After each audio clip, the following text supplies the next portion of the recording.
દર્શક મિત્રો, મહામંથન મંતવ્ય ન્યૂઝમાં આપનું સ્વાગત છે। અમદાવાદના કારંજ પોલીસ સ્ટેશન હદ વિસ્તારમાં રિલીફ રોડ ખાતે ગઈકાલે સાંજના સમયે હત્યાના બનાવથી ખળભળાટ મચી ગયો છે, જેમાં સરા જાહેરમાં યુવકની છરીના ઘા ઝીંકીને હત્યા કરી દેવામાં આવી।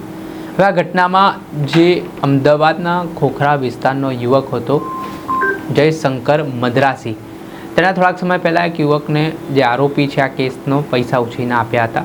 ત્યારે પૈસા ઉછીને આપ્યા બાદ લેતી દેતી મામલે બબાલ થઈ હતી ને આ બબાલ જોતામાં ઉગ્ર બની હતી। ત્યારે જયશંકર મદ્રાસી છે તે રિલીફ રોડ ખાતે પોતાના પૈસાની ઉઘરાણી કરવા માટે ગયો હતો। તે દરમિયાન આરોપી સાથે કોઈ બાબતને લઈને બોલાચાલી થઈ।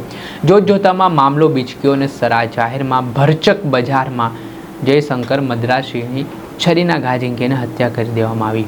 આ ઘટનાની જાણ થતાં કારંજ પોલીસનો કાફલો છે તે તાત્કાલિક ઘટના સ્થળે પહોંચ્યો ને જે યુવક છે તેના મૃતદેહને પોસ્ટમોર્ટમ અર્થે તાત્કાલિક હોસ્પિટલ ખસેડવામાં આવ્યો।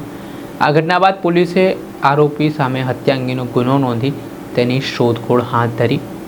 આ ઘટનાના કારણે સમગ્ર વિસ્તારમાં ડરનો માહોલ સર્જાયો હતો।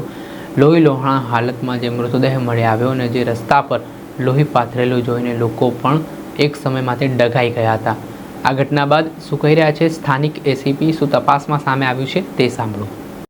સર, શું બનાવ હતું? કેટલા વાગ્યાનું બનાવ છે? કોણ હતા? આજે લગભગ 5:30ની આસપાસ કારંજ પોલીસ સ્ટેશન વિસ્તારમાં રિલીફ રોડ ઉપર એક હત્યાની બનાવની વિગત સામે આવી છે। ઘટનાની જાણ થતાં તાત્કાલિક પોલીસ ઘટના સ્થળે પહોંચેલ છે અને પ્રાથમિક તપાસમાં જે મરણ જનાર છે એ વ્યક્તિનું નામ જયશંકર મદ્રાસી, જેની ઉંમર આશરે 25 વર્ષની છે।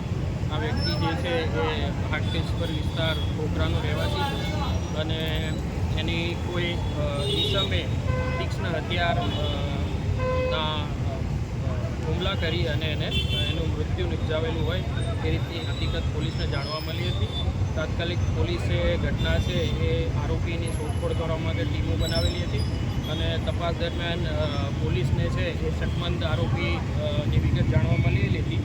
જે આરોપીની નામ છે શાકિર સલીમ શેખ, જેની આશરે ઉંમર 26 વર્ષ છે અને જે વટવાનો રહેવાસી છે।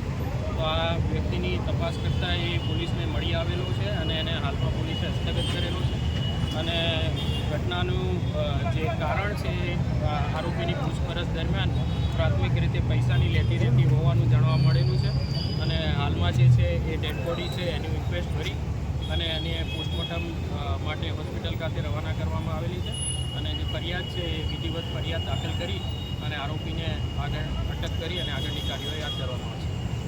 ઓકે।